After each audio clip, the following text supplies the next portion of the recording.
So here we are. Welcome to another episode of the Go with John show. If you are enjoying listening to the show, please remember to subscribe. Every subscriber makes a difference. So today, I am blessed to have Rachel Foster with us, as well as her brother, Boomer Foster. Younger brother. Oh, come on now. Yeah, here we go. I knew I did actually predict before you guys got here, and Nick will raise his hand if I'm telling the truth, right, that it wasn't going to be long before that came up. Yeah. So and before we started fighting? Yes. Yeah. And that's why you guys are at opposite ends of the room, right? So that's right. So if I have to jump in and get into the middle of something, I guess I'll have to do that. So welcome both of you. Thanks again for coming in to chat with us some more. So Rachel, welcome back to McLean, Virginia. Thank you. I am so happy to be here. In fact, I've stopped strangers and told them that I'm happy to be back in McLean and to be back in this office. It's an exciting time for me. Mm-hmm. So tell us where you came from. So a little history. So you were here in the McLean office, and what were you doing here when you were here last time? So I started my real estate career in the McLean office. We were in a different building back when, for sales meetings, we had to have valets park the cars because of how many people we had coming in and the lack of space. We moved into this building not long after that, and at some point, shortly after that, I became the sales manager in this office. Then I had the opportunity to move to Charlottesville, and I started working there as the managing broker of a few offices. And now I'm back in McLean, and Wonderful. I really am truly thrilled. I feel like I've come home, right? And it feels right. Yep, I agree with you. I think this is exactly where you should be. So I know the folks in Charlottesville miss you, and I know that from watching your Facebook feed. So how long were you in Charlottesville? I was there for 5.5 years. Wow. It's hard to believe it was that long. It's a long time. So you're back in McLean, and now you're the broker for the McLean office. I am, and when this opportunity came up, I did not see a way or a reason for me to turn it down. Right. It was a tough decision for me to make. Right.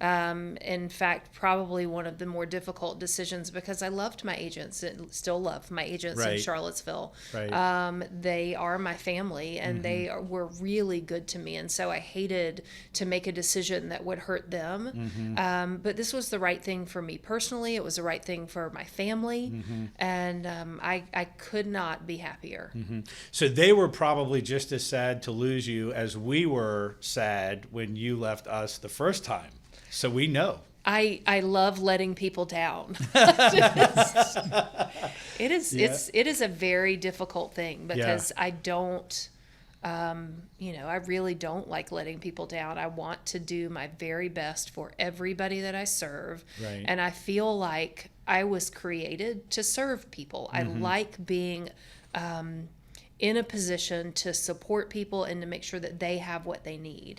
And so anytime it feels like I'm letting people down, like I'm doing something that's going to hurt people, it is a very difficult thing for me to do.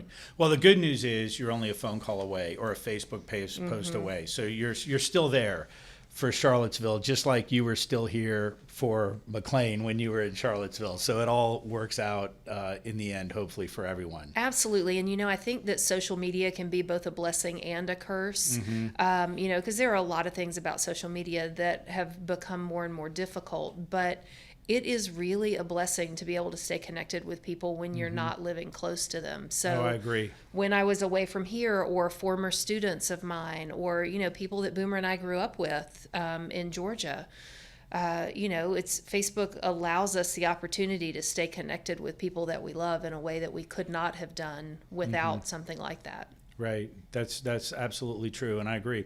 So, Boomer, what does the McLean office mean to you? What is the significance of the McLean Long and Foster office to the Long and Foster organization?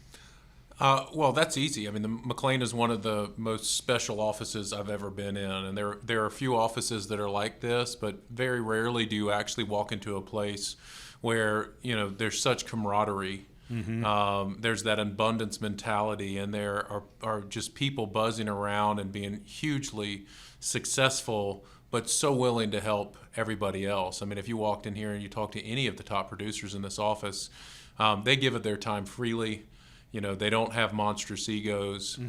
And, starting here as an agent for Rachel, and I'm sure anybody else who has been a new agent in this office, we have a few offices like this, but it's very much unlike a lot of offices in our industry in that you've got access to people that can help you, not just from the brokerage level, but from day-to-day boots on the ground, how to do the business. And then they're willing to do it, and they do it with such a good attitude. So,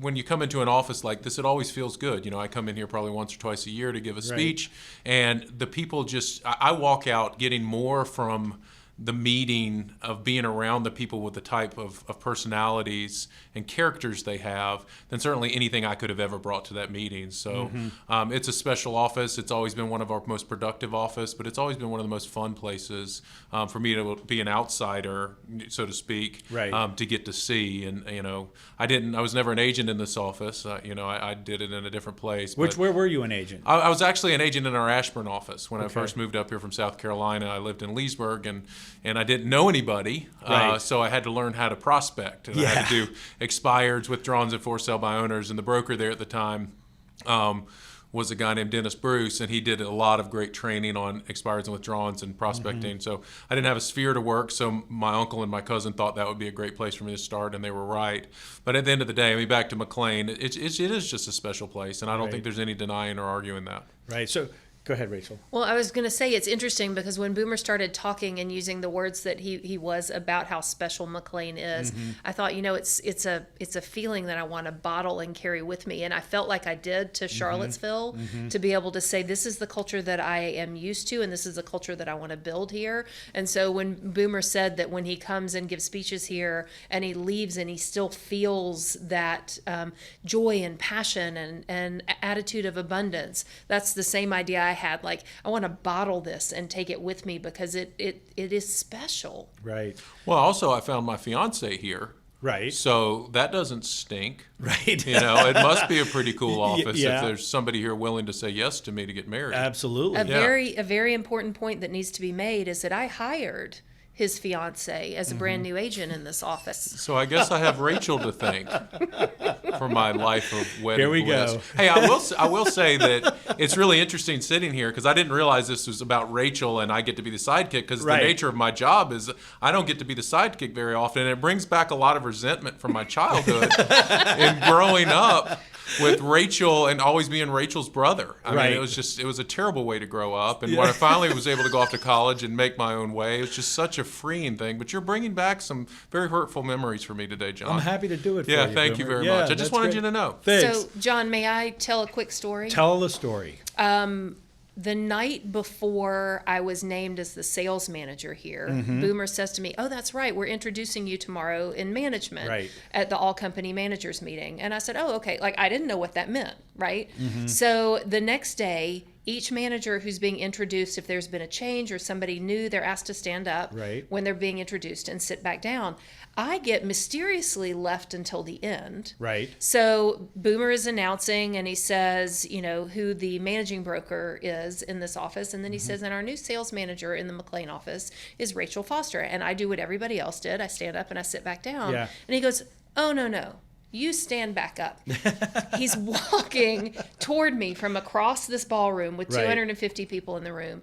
And he starts saying, our teachers liked her better than they liked me. Our parents liked her better. And if he said something that was true, I would nod my head. Yeah. And if he said something that was false, I would shake my head. And he would say, like he just did, I was known as Rachel's brother, which is not at all true. I figure when I die, my tombstone's going to say Boomer's sister. Yeah. But it was really quite something. And he got all the way across the room, and I'm going to let him finish how he ended this particular series of statements about me. I mean, I thought it was comedic genius, frankly. I mean, it took me about a minute to get across the room, and I was talking about, always being envious and picked on because of Rachel, and, my mother saying she had a higher IQ than me and all of that kind of thing. And I got there and I said, the one thing I can say today that gives me a whole lot of solace and makes me feel very happy is when I lay my head down down to sleep every night from this point forward, I know that I can fire you when the sun comes up the next morning. Isn't that nice? That is nice, but that would be a big mistake. No, obviously I'm kidding. She's a hell of a manager, hell of a leader. Yeah. So Rachel, so do you tell us what is your vision? So you're back in McLean. So last time you were here, you were a sales manager. Now you're the broker. So you're the captain of the ship. I am. You are going to set the tone for this office. So no pressure. What is there? Oh yeah, there is. Yeah, we're going to bring it too. But what is your vision for this office? So you talked about culture, and I know it's, at our sales meeting this morning, you talked about let's explore what our culture is now, and then let's talk about what do we want our culture to be. But so I know you're in the fact gathering and thinking process, but as where you sit here today, what do you want the culture of this office to be? That's interesting. I don't want to say I want a return to, because I know that a lot of the richness that is in McLean still exists. But I want to reinvigorate those same terms that Boomer was using, those same ideas of an attitude of abundance, of this mentality that, and this has never left McLean, and it's that one of those things that I've always carried with me, this mentality that I will share all of my trade secrets with you because I'm not worried about you stealing my business.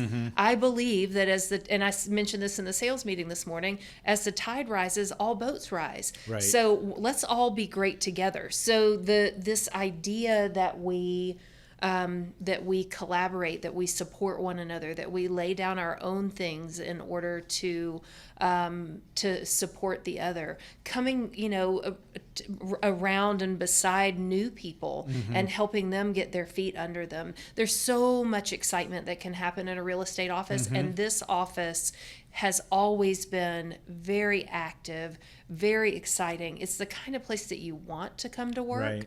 Some things have changed where the pandemic is concerned, that have shifted the physical presence, maybe the needs of people as far as, being in the office space. But as I see it, one of the things that I think is going to be vital to the culture in our office is getting people back here so that we can be working together, learning from one another. I think the energy and the passion is 100% still present. We just need to be together, I agree with you on that. Activate it. Yeah, I would say that it's been my experience. I've been in this office since 2004, so that's a long time. I think the top producers in this office are very generous with their time. Unbelievably so. Yeah, I can actually tell a quick story. I walked in, my mom, Lillian Jorgensen, is obviously here in this office, and I walked in one day, and she was in the conference room meeting with somebody, and she waves me in to come in. So I walk in and I sit down, and they're talking, and finally I said, what is this meeting about? And she says, oh, well, this is so-and-so, and I've known him for a long time, and he became an agent, and he's over in the Burke office, and he wanted to come and get some ideas from me. And I thought to myself, where do you have time, for this? But Lillian always makes time for everybody who wants to sit down and talk to her. But I can't get her to butter my toast anymore. Those days are long gone. So, but in general, the agents here, I think all of them, I don't know any of them that if you go to them and say, hey, can I pick your brains about something, they won't take the time to help you. That's 100% true. Well, I mean, it's a no jerks allowed. I normally use a different word than that, but I won't today. But it's almost it is a no jerks allowed place. And I think that it's interesting. I would imagine that leading this office, you don't really have to worry about running off somebody who doesn't have integrity or that's a jerk, because the agents will do it for you. Because they fiercely protect the culture that is this office. And I don't disagree with Rachel.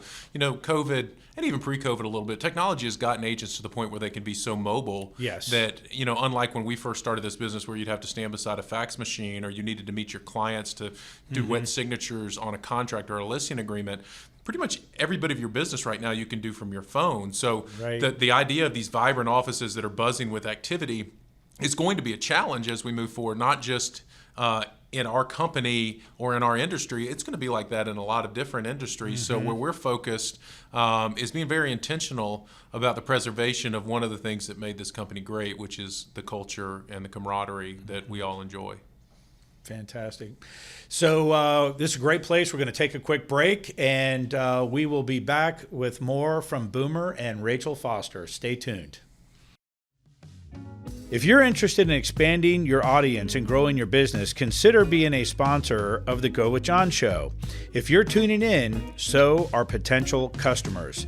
Head on over to gowithjohn.com, and one of our media experts will put a tailored package together that will meet your advertising needs. Again, that's gowithjohn.com.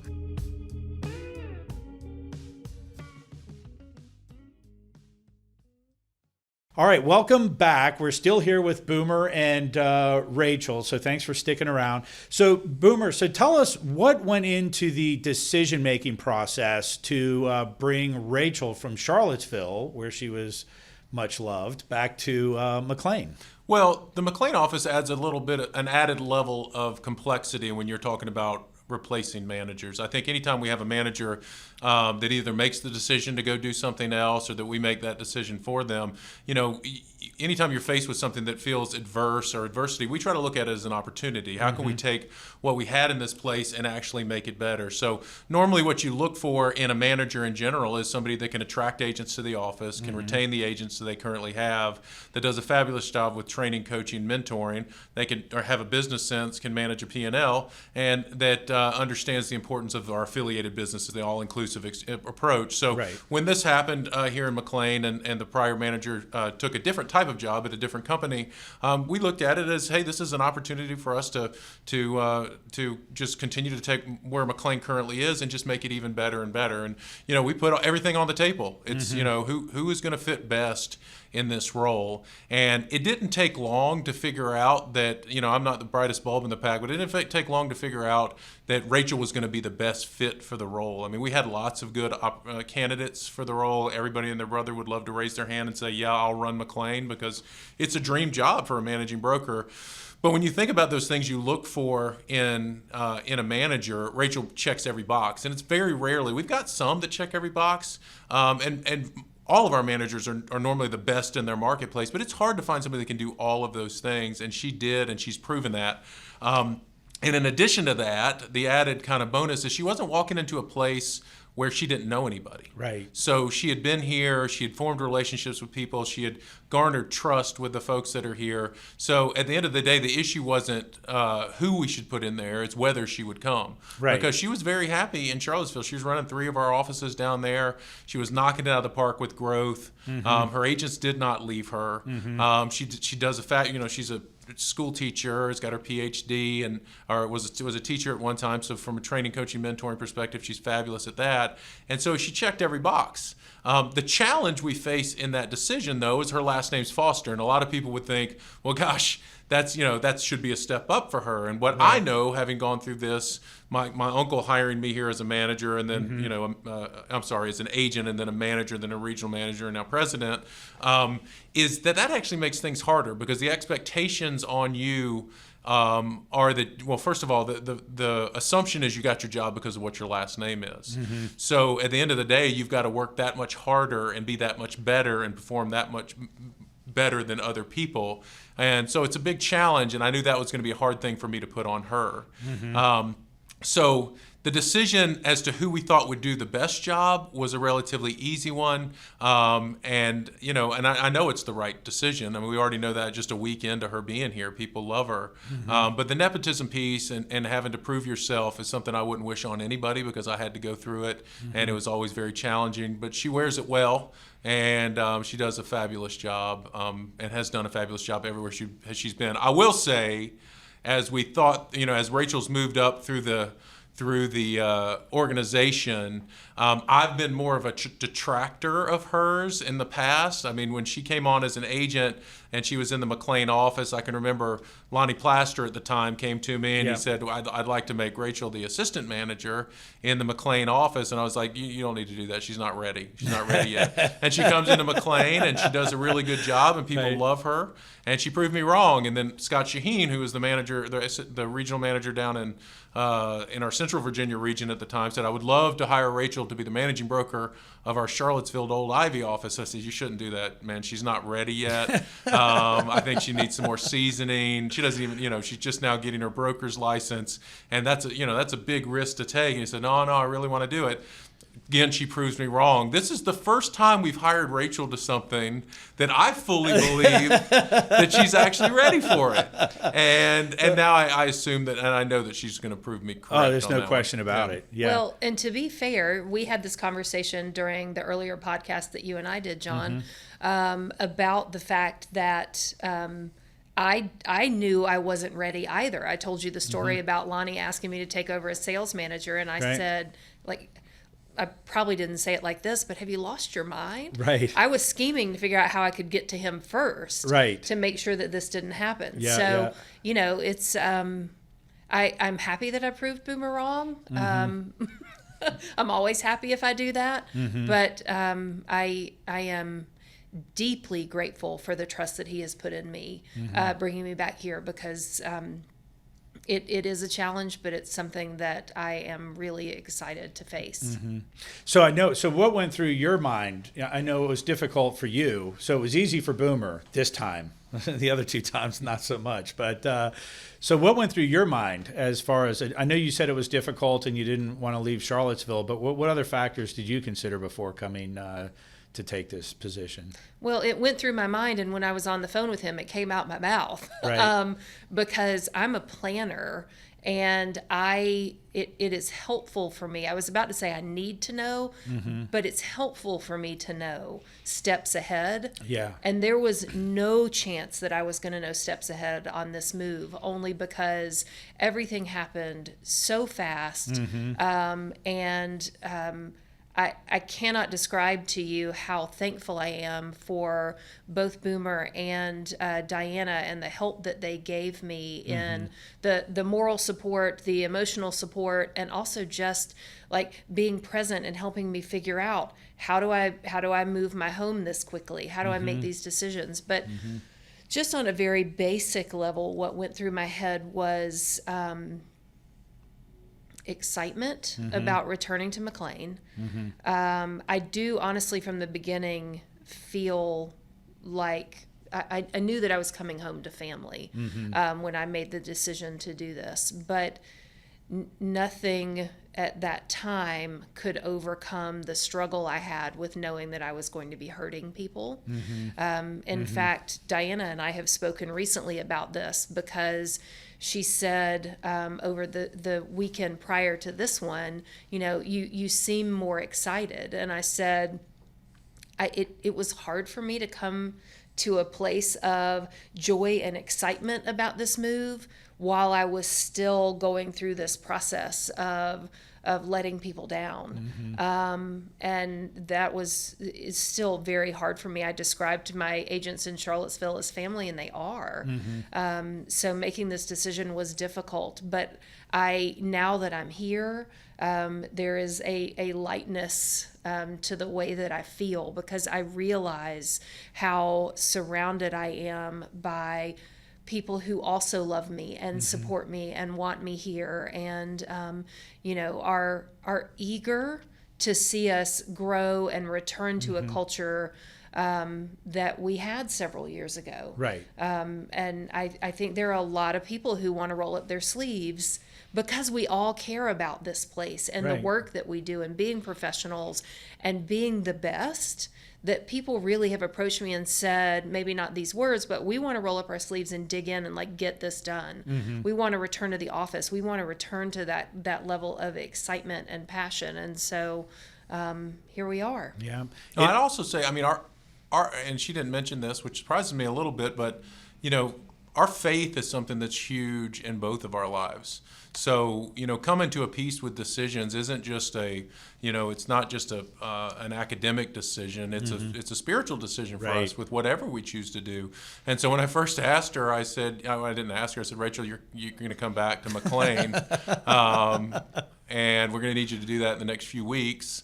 She was taken aback, and you could tell that she was worried about hurting people that who she loves there, and she doesn't want to leave that. But she said that she would take some time and she would pray about it and seek the peace that comes with the right decisions, and she did. Yeah. And I told her when she hadn't gotten back to me in 24 hours that she's going to have to talk to God quicker than she was because He wasn't speaking quick enough for me at this point.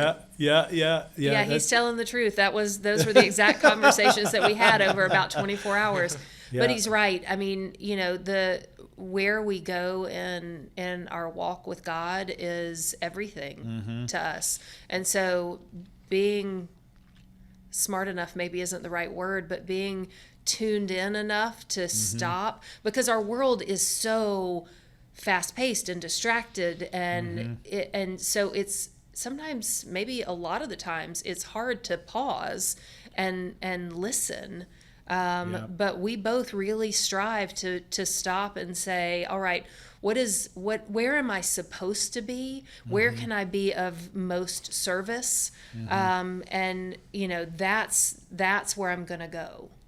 Yes. So fortunately, you made the right decision. So I made it for her. Yeah, your prayers were answered. My prayers were answered. I mean, that's it's funny you talk about prayer, and I think folks that are listening who haven't heard your first episode when you came on, and we talked about your kidney donation, and that's a great story and a great episode, and we won't revisit that here. But for folks listening that want to go back and hear you talk more about that and how you prayed on donating your kidney and how you came to terms with that, it was really a great story. And it was very difficult to get you on that first time. And I will reiterate what I said in my first episode, which if she ever needs a kidney, that mine are off limits because she made the decision to give one of hers. I'm just kidding. Yeah. But it's interesting. The same pattern of prayer exists for me and Boomer at any given time. It's God, open the doors, and it's the same conversation I had when I was considering donating a kidney. Open the doors and I'll walk through them, close them, and I'll stop. That's the pattern I'm going to follow. I agree. My dad says that all the time. Yeah. Absolutely. If there's a door in front of you, step through it. If it's ugly, turn around and go back out. Yeah. Yeah. Yep. So Rachel, thanks for sharing all that with us. And I know it's deeply private and deeply personal, and we really appreciate your willingness to share. So both of you guys have been on podcasts with me individually in the past. So now you're both here together. So are there some stories you can share with us as we kind of close out about growing up together, or conflicts you've had, or success stories that you want to share? What comes to mind, Boomer? I know you got something. Well, I mean, conflicts are interesting because, unlike a lot of brothers and sisters, we actually got along really well growing up for the most part. I will say that my dad and Rachel was a conduit for this. I learned a lot about respect for women and treating them the way they're supposed to be treated because of things I did wrong with my sister when I was little. So, for example, I don't believe a man should ever raise his hand in anger to a woman. Right. I learned that lesson, but when I was probably 7 or 8 years old, and being a little fat kid, I like my food. Rachel took my turkey sandwich. I remember we were playing ping pong in the basement, right? And I struck my sister, and I'm very ashamed that at 6 or 7 years old I struck my sister. But when my dad got home, that's the last time I would ever think to even consider doing anything physical with a woman, because he made it very clear to me physically and otherwise that one, you're going to get punished for what you just did, and two, I'm going to make it such that you'll remember if you ever do that again, then you and I are going to have a much different conversation than this. And so it's not that I would not have known it, and just known that was the wrong thing to do. Right. But that was interesting to learn a bunch of lessons through that. I learned, I learn all the time. I still learn from my sister. I learned about humility and selflessness, and we talked about the kidney thing, but that's not it. I mean, I watch her life and how she walks, and there are certain parts of my life that I still have. I mean, there are lots of parts of my life I still have lots of work to do, and I think trying to emulate some of the things she does has been very valuable for me. Good stories in growing up. I mean, she's gotten me beaten up before. I think there was a kid. You mean other than the time with your dad? Well, he didn't actually. I mean, he may spank me. Oh, gotcha. Apparently, that's frowned upon nowadays. Right. It's not necessarily illegal, but now kids will call Child Protective Services on their parents. That was a daily occurrence for me, spanking, and that was more memorable than most because of why I was getting spanked. But it's even worse than that now. One of my kids came home from school yesterday, and he had not turned in his soccer uniform after the soccer season was over, and the school made him pick up leaves in the schoolyard, and he came home and said, "We need to call Child Protective Services." Well, it's funny. My kids have said that to me because I mean, growing up, I did spank my kids a few times, and one of them said, "Well, I can't remember there was I don't really think I spanked Maddie so much, but Larry said, I'm going to call Child Protective Services on you." I said, "Well, this foster home will be much different from the foster home you'll go to if you do that. I can promise you." And so, no, got his attention. Yeah, that's right. Yeah. So, Rachel. I was actually thinking about two different stories. One ended up in a fight, which may have been the one that you were about to tell. There was this great little place in our neighborhood where you could ride your bikes into the woods, and we built like tree forts and all kinds of cool things back there and had a great time. But one day, Boomer and his friends had built like a ramp for their bikes, and I kept riding up it backwards, probably more so because I was irritating Boomer's best friend, Jason. And the next thing I know, a big rock hits me like right in the middle of the shoulder blades and knocks me off the bike. And then I turn around and Boomer is pounding on Jason. Oh my goodness. And I was like, and I, if I remember correctly, I went home and got my mom because I was like, Boomer and Jason are fighting.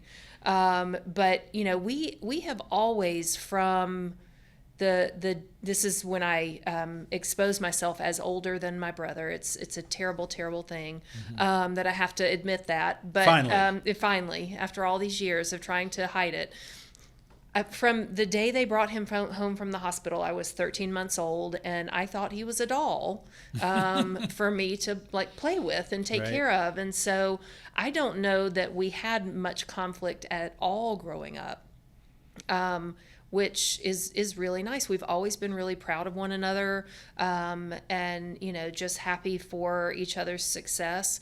One of the things that I find most interesting about Boomer is his wisdom and his ability to see things from many different angles at once.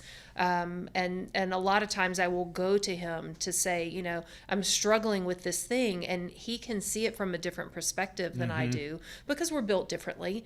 But it's, he expresses his opinion to me in a way that's helpful in my own thinking. So I think we've always been, in relationship with one another. We've been, helpful and loving and sought the other's good, which has been helpful. The other memory that I have right now of a childhood event, it was dinner, and in our house, 6 p.m., our dad was expected home. We always had dinner, and we always ate together.